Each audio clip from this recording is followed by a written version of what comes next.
டிவிக்கு ஆட்சி பிடிக்கும்னு நினைக்கிறீங்களா?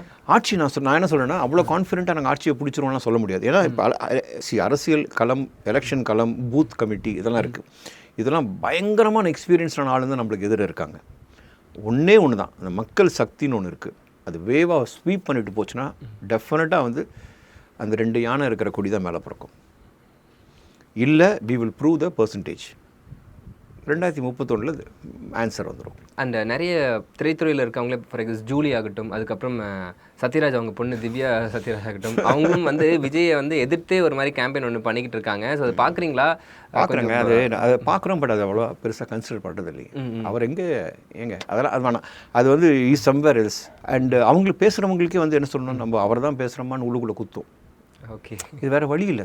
நான் தான் ஒன்றே ஒன்று சொல்கிறேன், எல்லாருமே வந்து நம்ம தமிழ்நாடு ஸ்டேட்டோட செல்ல பிள்ளைகள் தான்.